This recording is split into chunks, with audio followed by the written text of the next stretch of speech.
Topside, the proud warriors of this new era were quick to find the invitation to their doom.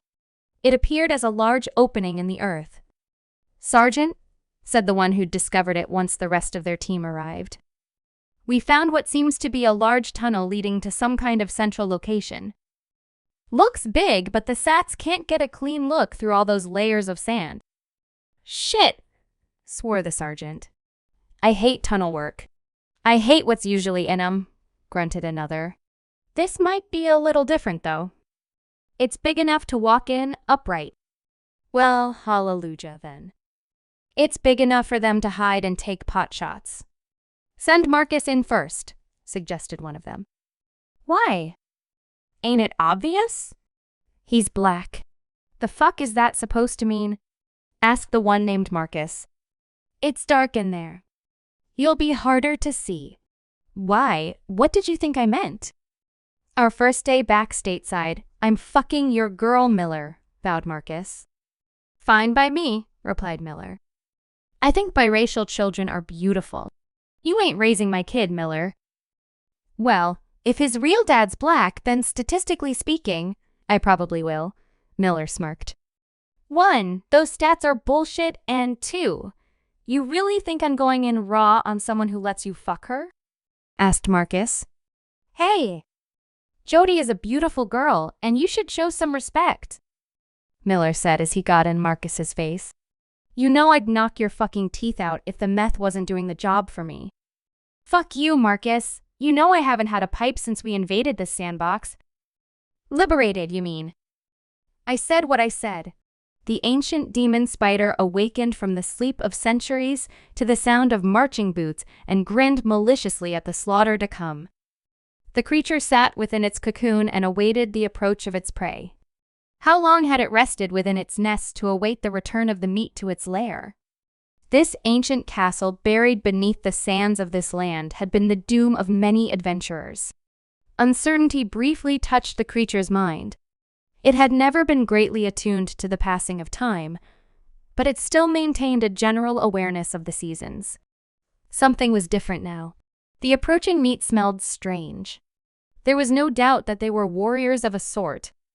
Although in the past, the meat wore armor forged of steel and other alloys while bearing swords and bows. Not that such adornments meant anything. In the ages before that, they came while wearing the skins of animals while wielding spears and stone daggers. Even more irrelevant, now, they wore strange tan clothing marked like the fallen foliage of the desert spring, with open-faced helmets and boots. Most surprisingly, they bore no proper weaponry. Just strange metallic tubes they carried with straps slung around their shoulders and printed markings that the beast recognized from the time the legionnaires had made their hopeless last stand against it, with their flimsy phalanx and desperate defiance. USMC. Was that a word? What could it possibly mean? Silently, the massive spider lowered itself to the ground. As always, the darkness was its greatest advantage. While the meat plowed heedlessly forward, the spider would creep behind them noiselessly and begin taking them one by one. It was a strategy that had never failed to succeed. Wait. What was that sharp clicking sound? "Yo, what the fuck?" said one of its intended prey. "Yo, registering that spike in motion?" "Look at this shit." "I ain't deaf," snapped another of them. "Switch to infrared." One by one, the strange lights on their carbon tubes vanished, only to be replaced by even stranger illumination from the odd straps they placed over their eyes. As one, they turned to face the arachnid, who stared back at them in surprised confusion. They were looking right at it. That had never happened before. "What in the name of Christ our Savior am I looking at right now, Marines?" asked the leader of this incursion. "Something even Jesus wouldn't save is my guess," retorted another. "Do you think it's intelligent?"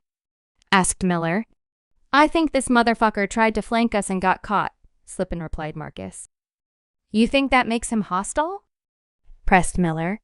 Angrily, the spider reared on his back leg and prepared to clamber forth.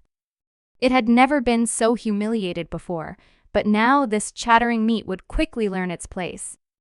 "Yes, I do think he's hostile," Marcus frowned. "Look at the venom coming off those fangs," whistled Miller. Looks like the cure for Jody's dry spell, opined Marcus. That's bestiality, Miller yelled. Ain't she already fucking you? The spider grew even more furious at their casual language. Why weren't they afraid?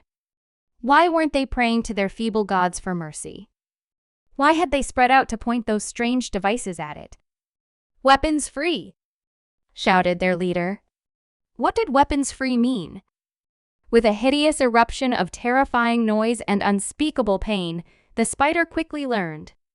Afterwards, as it lay feebly on its back, bleeding from uncountable wounds, unable to so much as twitch its maw, the chatter of the victors continued to plague its dying ears.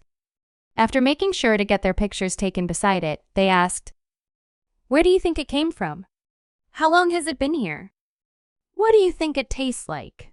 The last question was the most horrifying one of all. Suddenly, one of the warriors approached the helpless spider, bearing a large, sharp blade. "Only one way to find out," he said with a smile on his face. And with that, the rest of the spider's night became a brief but intense excursion into hell itself. Watching the proceeding while paralyzed with fear, the nestling could only tremble as the Marines finished off its parent.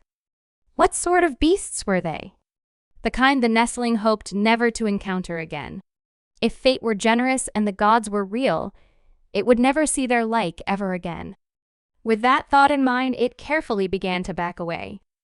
"Oh, shit," said a familiar voice. "Y'all see that motion spike? Sometimes fate isn't generous.